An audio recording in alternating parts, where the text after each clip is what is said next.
paz do Senhor Jesus. Amém, meus queridos, podeis tomar assento. Estamos com o coração cheio de gratidão a Deus por esta tão singular e especial oportunidade que o Senhor nos concedeu. E prometo aos irmãos que não, olha que redundância, né? Não serei muito estendido naquilo que estaria apresentando nesta noite. Eu falo redundante porque, se tratando de mim, é muito complicado a gente sintetizar o tempo. Mas prometo, levando em consideração o Seudat Hadon, né, o comer cerimonial que nós temos nesta noite, então devo a prioridade à palavra e a este comer cerimonial. Para isso eu convido os irmãos para nós fazermos uma leitura de um texto bíblico. Estava meditando na palavra de Deus nesse período, no finalzinho da tarde, onde eu fui vitimado por um convite pelo pastor Laílson, com muita honra, com muita gratidão no coração. Eu aceito e agradeço ao convite, né? Aceitei. Mas agora à tarde, Deus me fez meditar sobre algumas coisinhas importantes sobre Ele. E a primeira ocasião que me veio à memória foi sobre um momento especial em que a nação, a humanidade, ela está vivendo, está experimentando, e por que não dizer em sua particularidade Israel, onde nós vemos tantas situações muito específicas acontecendo ali em questões geopolíticas, questões xenofóbicas e outras questões que nós vemos ali sendo muito claras para nós hoje, como sendo um marcador, um Sinai, sendo um relógio onde Deus está dizendo: eu estou voltando. É um relógio que sempre apresenta uma exclamação: o que estamos fazendo? E diante deste pensamento, desta reflexão, eu comecei a pensar sobre Simchat Torá, a alegria da Torá, sobre a festa do Shemitah, do oitavo dia, depois no término da festa de Sukkot, da festa de tabernáculos, das tendas.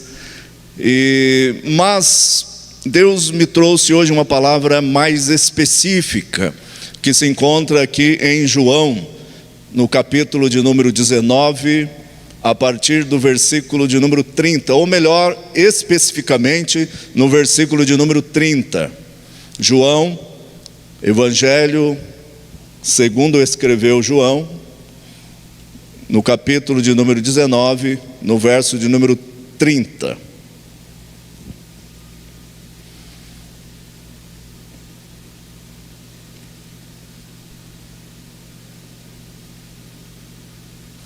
Amém? Diz assim: e quando Jesus tomou o vinagre, disse: está consumado.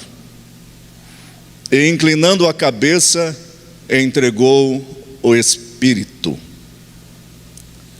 Vamos repetir todos juntos nessa versão revista e corrigida? 1, 2, 3. E quando Jesus tomou o vinagre, disse: está consumado. E inclinando a cabeça, entregou o Espírito.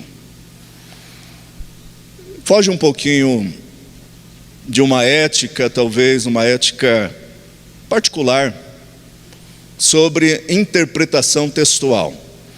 Sempre quando eu me proponho a fazer um estudo ou uma leitura do texto, tem que ter alguns conceitos hermenêuticos, exegéticos e expositivos, não é? E dentro dessas compreensões, a primeira primícia, ou a matéria-prima dessa regra funcional, absoluta, é que nós temos que ler todo o texto, entender o texto, compreender o texto, sentir o texto, viver o texto e depois explicar e aplicar o texto. É uma regra, mas hoje eu vou fugir um pouquinho a regra. Eu vou apenas ler o versículo que nós citamos, porque se trata de cunho tradicional histórico da igreja cristã, de entender o contexto que nós estamos falando aqui. E este contexto que nós estamos falando nada mais é do que a crucificação. O ato onde Jesus foi estacado, foi crucificado, foi colocado como vitupério, foi colocado como vergonha, foi colocado como escárnio, como o repúdio daquilo que somos e o que merecemos. Este é o contexto e o texto que está inserido neste argumento que nós queremos falar um pouquinho nesta noite. E o texto que nós lemos, ou o verso que nós lemos, fala sobre algo que Jesus declarou. Uma das frases que são frases catequizadas historicamente pela tradição da igreja como uma das que Jesus falou, e é fato, é histórico. E nessa fala não só resume um aspecto da consciência cristã, da vida cristã, da percepção teológica cristã, da vida teontológica, o ser de Deus em nós, cristão, mas ela também expressa um significado de vida expositiva, existencial para com Deus. Qual é o meu comportamento? Qual é a minha visão? Qual é a minha essência em relação a alguns princípios sentenciais que Jesus promulgou na cruz? O que é que Jesus quis dizer, não só para o quesito redentivo, histórico da humanidade, mas o que é que Jesus quis dizer para mim?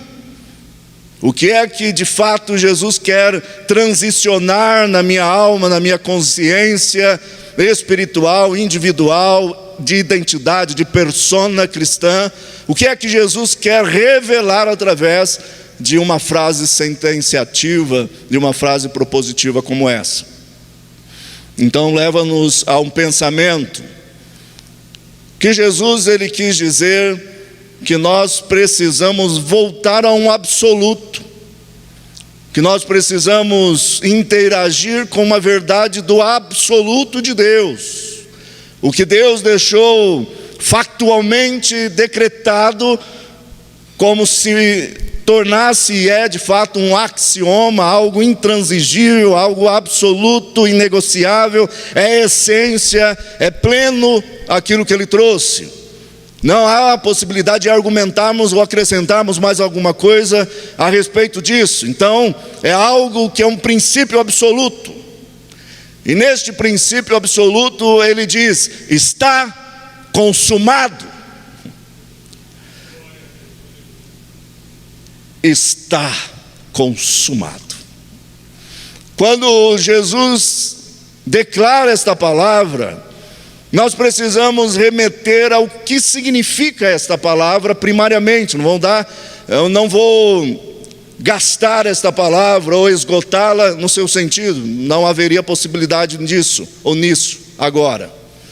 Mas eu quero dizer apenas em um contexto etimológico, até filológico do texto.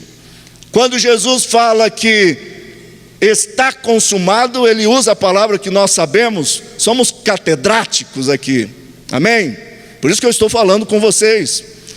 Vocês são catedráticos, vocês têm cadeira neste lugar, vocês têm notoriedade neste lugar, porque Jesus os escolheu, Jesus os selou, Jesus testifica através do Espírito Santo que Ele está em você, e hoje nós temos notoriedade neste lugar, porque Cristo colocou uma mesa diante de nós, e Ele diz: aquele que não discernir o corpo, não pode participar da mesa.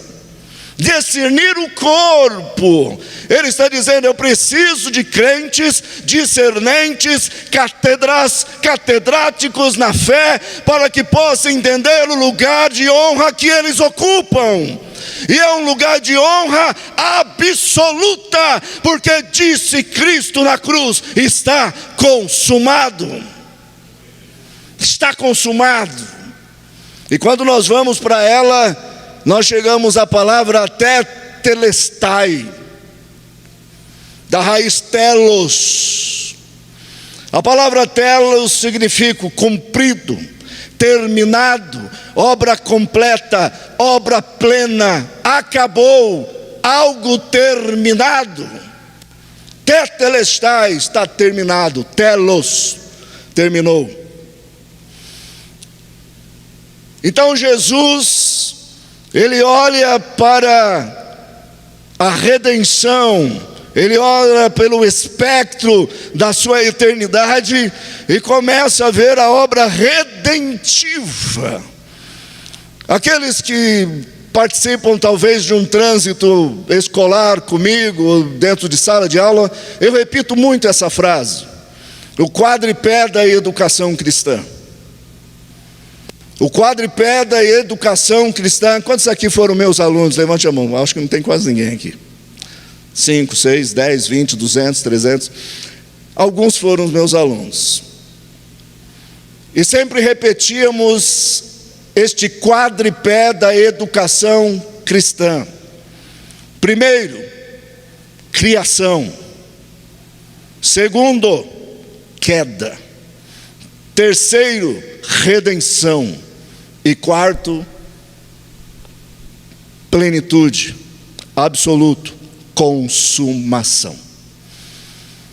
Toda pregação, todo ensino, toda vida, todo diaconato, todo ministério, é bom lembrar, abrindo um parênteses, que ministério vem da palavra leutorgia. Vem de laus, povo, ergon, trabalho. Ministério é trabalho, ministério é transpirar, ministério é se doar, ministério é servir. Por isso, quando nós somos indicados por aclamação ao diaconato, nós conscientemente chegamos à conclusão que Cristo me chamou para servir, e eu quero expressar através do labor, do trabalho, que eu amo a Cristo através do diácono, servir à mesa de Cristo. E note bem, servir à mesa de Cristo significa que você pode ser superapóstolo, que você pode ser pastor, bispo, arcebispo, você pode ser evangelista, você pode ser presbítero, você pode ser qualquer coisa, mas se você não for o diácono, nunca será servo e servirá a igreja do Senhor. Sim, mesmo sendo pastor, você sempre será diácono. Sim, mesmo sendo um doutor, você sempre será um diácono. Sim, mesmo sendo um acadêmico, você sempre será um diácono. Servir. E dentro da mentalidade eclesiológica, por que não dizer soteriológica, da salvação, do estudo da salvação, nós temos que ter a mente o quadripé da educação cristã. Será que a minha vida, a minha pregação, a minha exposição, ela está coadunada, dialogando, falando com a criação, com a queda, com a redenção e a consumação de todas as coisas? Eu quero te dizer uma coisa: Cristo, Ele é o Criador dos céus e da terra. Nós somos seres quedantes, nós caímos, nós pecamos, nós vacilamos, e nós precisamos de um Redentor. Ele nos redimiu, Ele nos levantou, Ele nos colocou de pé novamente. Hoje nós podemos erguer os nossos rostos, os nossos olhos, e olhar para Cristo ousadamente, com filtro resplandecente da santidade do sacro ofício de Jesus Cristo. Cristo e enxergamos a glória do Pai na face gloriosa e bendita de nosso Senhor e Salvador Jesus Cristo. Porque nós fomos redimidos, resgatados, e agora nós podemos olhar para Cristo como Ele é. A mesa, ela fala de uma consciência do quadripé da educação cristã. A mesa é uma reflexão dessa análise discernente do nosso próprio ser. O que é que eu estou fazendo diante da mesa do Cordeiro? Tenho consciência da minha missão, do meu chamado? Será que sou o que preciso ser? Será que sirvo para servir? Será que realmente nasci e cumpro o propósito que Deus colocou no meu DNA específico? Temos um algoritmo de Deus na vida. Deus colocou um desenho, uma assinatura, uma digital, esse algoritmo divino que só Ele pode revelar dentro de mim, de você. Outrora estávamos mortos no Espírito, mas Cristo nos trouxe através do Espírito de um charco de lodo, de um lamaçal de pecado, fez que nós emergíssemos dessa natureza e agora estamos em Cristo, uma nova criatura, regenerada, ressurreta, transformada, poderosa pelo Espírito Santo de Deus. A mesa, ela traz essa reflexão. A mesa, ela traz a consciência pedagógica da educação, da visão cristã. O que é que estou servindo? Quem estou servindo? Hoje a humanidade está desenhada por um sistema inteligente, um sistema programático, progressivo e sistemático inteligente. Foi feito um estudo em Harvard, um estudo do sistema ativador reticular ascendente. Quem já ouviu falar sobre isso? O sistema ativador reticular ascendente foi descoberto nesta pesquisa específica sobre o ser humano. Todos nós já ouvimos falar sobre algoritmos. Quantos aqui não ouviu falar? Todos ouvimos falar sobre algoritmos. Hoje, se você entra em um aplicativo, numa rede social, pesquisa qualquer tipo de informação, de repente você está sendo bombardeado depois ali de 30 segundos, depois de 20 segundos, a respeito do tema que foi pesquisado. Isto se chama algoritmo. Ele leu o seu algoritmo de pesquisa de interesse e agora esse sistema vai lhe mandar informações referentes àquilo que você quer ouvir e ver. É interessante que os computadores, eles não olham e estudam o futuro, pelo contrário, os algoritmos ou a cibernética, ela estuda o passado para revelar o futuro. Não tem nada novo na ciência, ela estuda o antigo para revelar o futuro. Então os computadores mais modernos pegam as informações passadas, antigas, analisa e faz um diagnóstico, uma leitura e um prognóstico a respeito dos seus interesses e passa informações, algoritmo. Lendo o algoritmo. A cibernética, a ciência, o algoritmo agora faz uma leitura dos discernentes. Muitos por aí dizem que não precisa mais nem daquela pessoa chamada Espírito Santo para revelar, porque o algoritmo já revela todas as coisas. Hoje, pseudos doutores, fazem uma pesquisa prévia sobre o que vai acontecer em certo lugar. Ele pesquisa a vida de indivíduos, CNPJs, CPF, analisam e fazem ali uma leitura prévia, um diagnóstico a respeito daquela pessoa, daquele indivíduo, daquele contexto, daquele ambiente. E chega naquele lugar, aquela pessoa parece estar num manto de ouro, divino, um shequinoso, um glorificado, um kadoshante, né? Poderoso, revela todo mundo, revela todas as coisas, revelam coisas que não são substanciais, que não servem para a eternidade. Tem alguém aqui com dor de cabeça? Tem alguém aqui com dor nas costas? Quem aqui quer uma casa, quer um carro? Quem aqui quer concursar uma grande faculdade federal, privada, que seja? Desejo coletivo comum. Trabalha esses setores através de um prognóstico antecipado, de um estudo através de algoritmos. Mas Harvard descobriu uma coisa: que antes de computadores, nós já temos um algoritmo.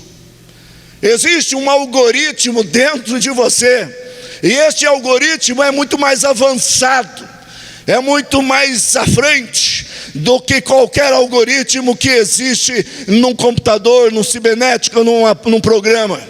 Muito mais bytes existe neste algoritmo. E este algoritmo recebe, segundo essa pesquisa, este artigo, mais de 400 milhões de bytes de informações. Você, todos os dias, informações. Estou no texto bíblico, estou argumentando sobre isso.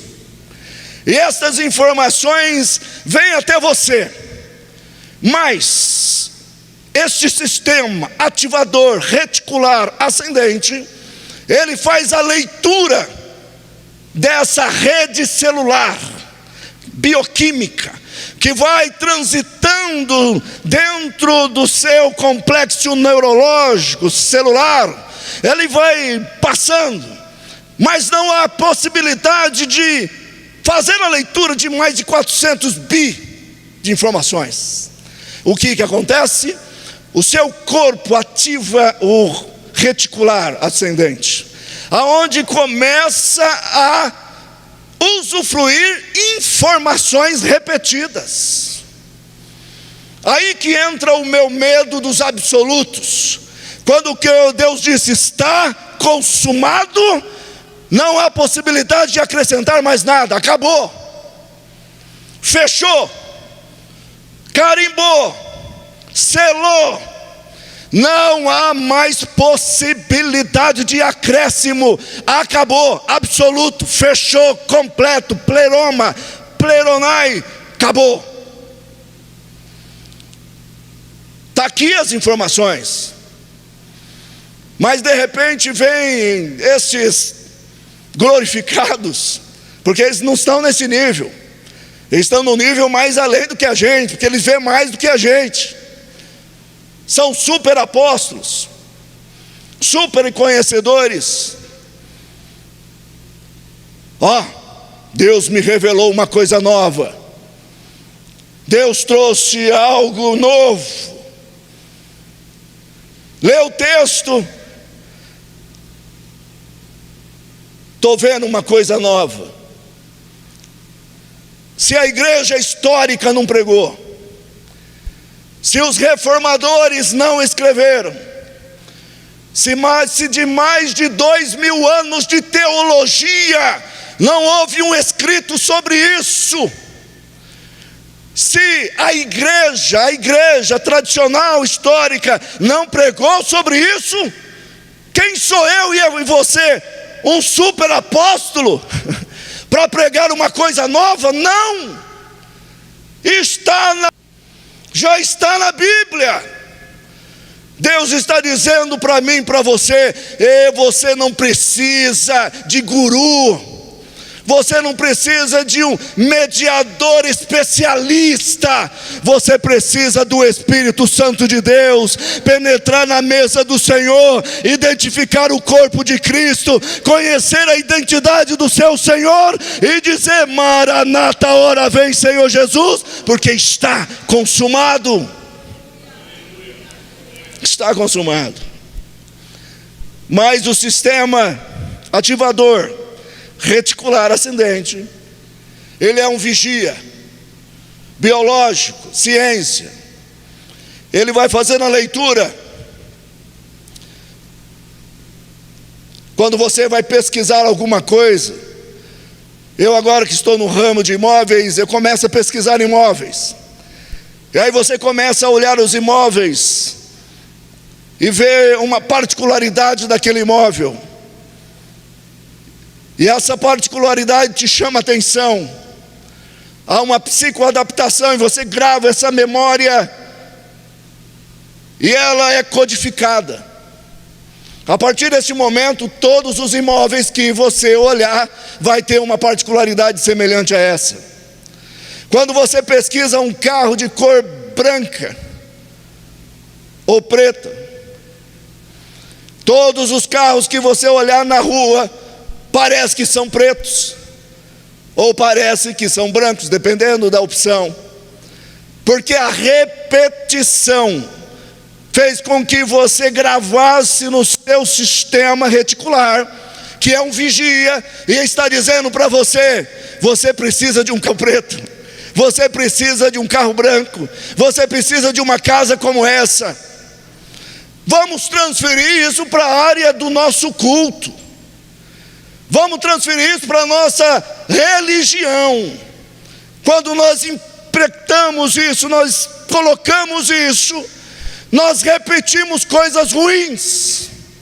Durante a semana praguejamos, não confiamos em Deus, não propusemos a fé, a esperança, a visão da glorificação, mas nós queremos no nosso íntimo a negatividade e negamos toda a possibilidade de bênção e de vitória sobre as nossas vidas. Uma geração anêmica, uma geração doente, uma geração que, se for num profissional, será diagnosticada com uma neurodeficiência ou neurodivergência. Tem problema para tudo. Eu já descobri que eu sou autista. Eu já descobri que do alfabeto de todas as neurodivergências eu tenho. Não querendo trazer um simplório significado, a emblemática importância desta situação e deste argumento. Pelo contrário, estou dizendo que hoje nós estamos com tanta informação a respeito de quem somos, da onde estamos, o que temos, mas nós não sabemos para onde estamos indo.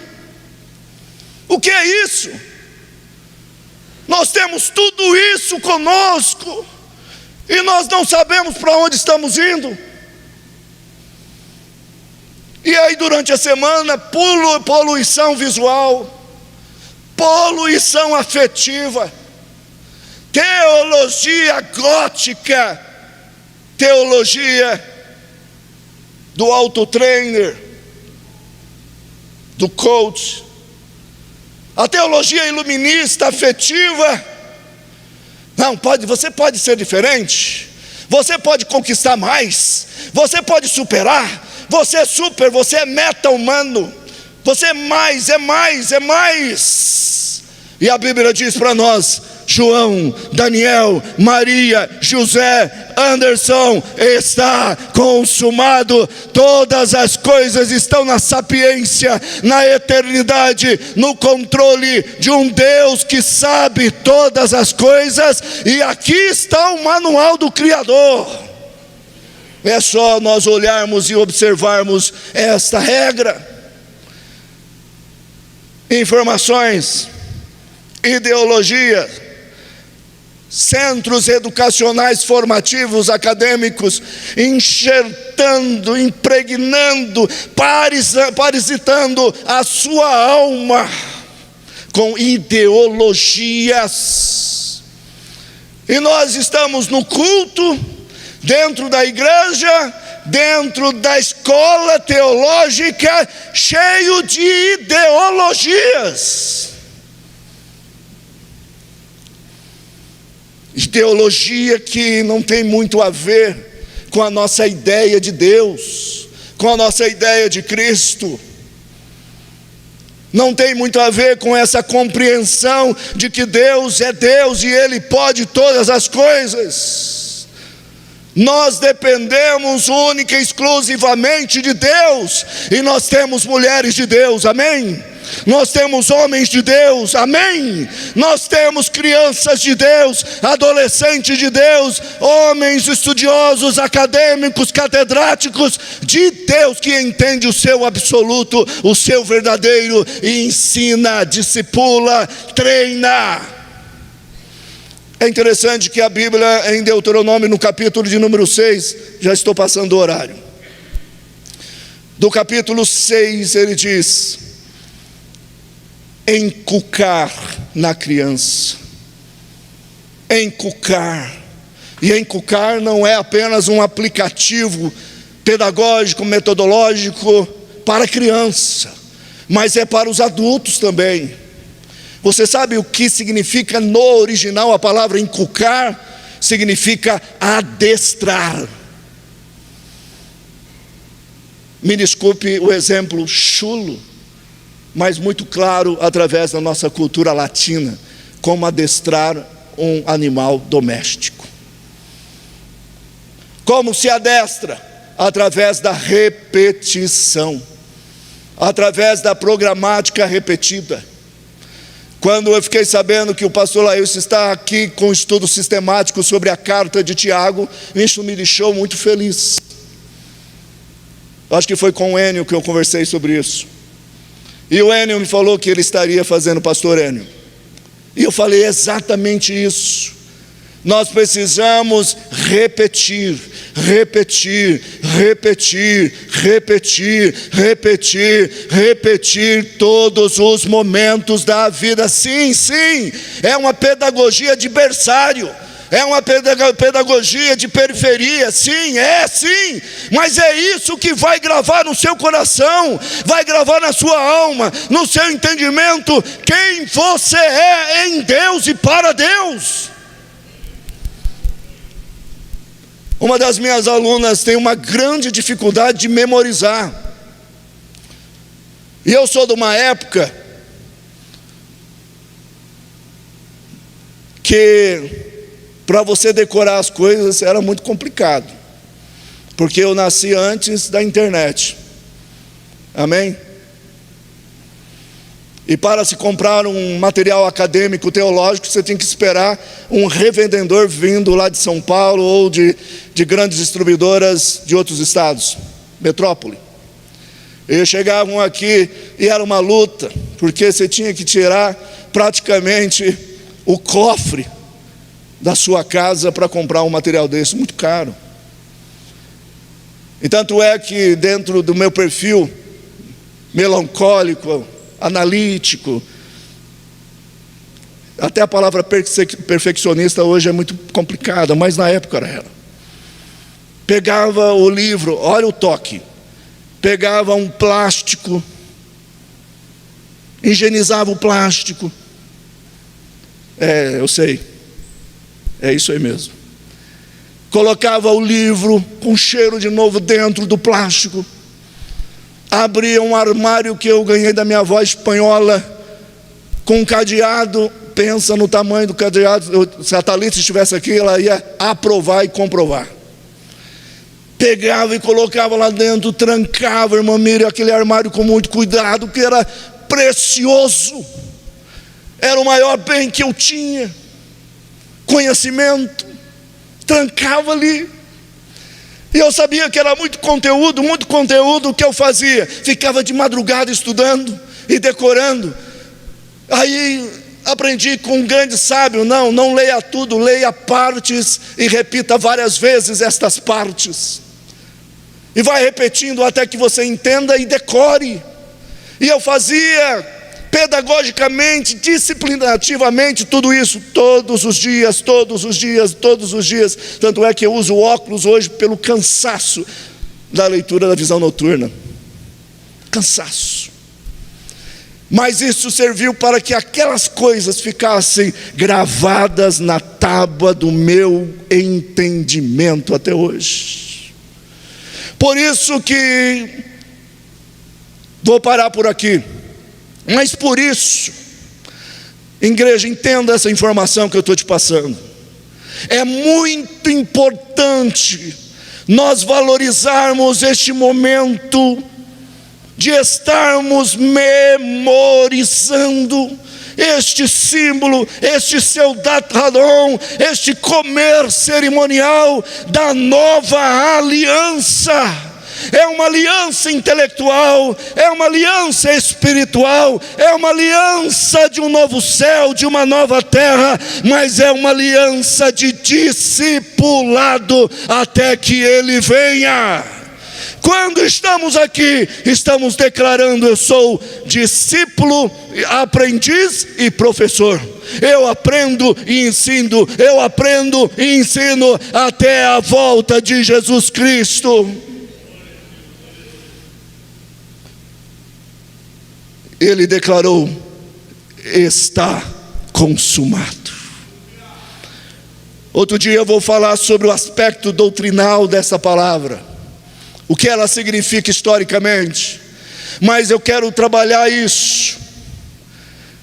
Cristo, Ele trabalhou a teologia da fé, aplicou a teologia da fé, mas eu gosto muito de uma definição de Calvino sobre fé.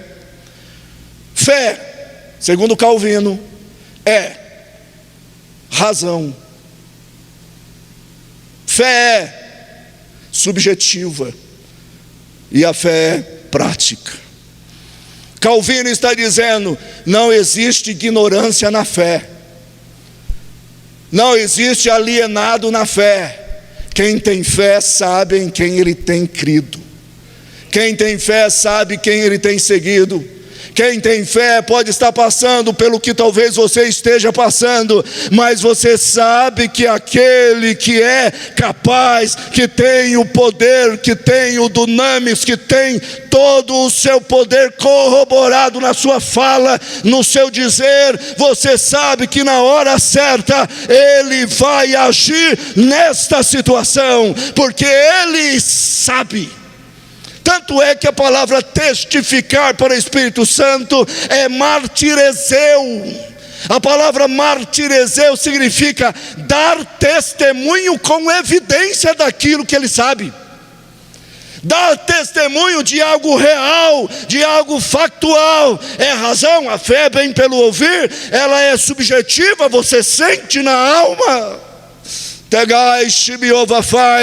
Porque quando nós cremos em Deus, pelo ouvir da sabedoria de Deus, vem a razão do Espírito e testifica a evidência no nosso ser que somos filhos de Deus, e a partir deste momento nós praticamos a ceia do Senhor. Nós discernimos a ceia do Senhor. Amém? Pô, pastor Daniel fala e eu não entendo nada. Entendeu o que eu falei? Entendeu? Não era isso que eu ia pregar,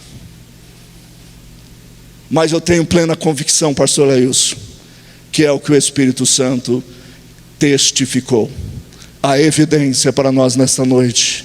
Levante os seus olhos, repita coisas boas, programe coisas boas. Você é filho de Deus, não é pensamento positivo, é pensamento do testificar da realidade doutrinal daquilo que Cristo nos ensinou. Criação, queda, redenção e consumação. Deus, Ele já programou, Ele já escreveu a nossa história, e agora seja discípulo. Amém? Deus abençoe.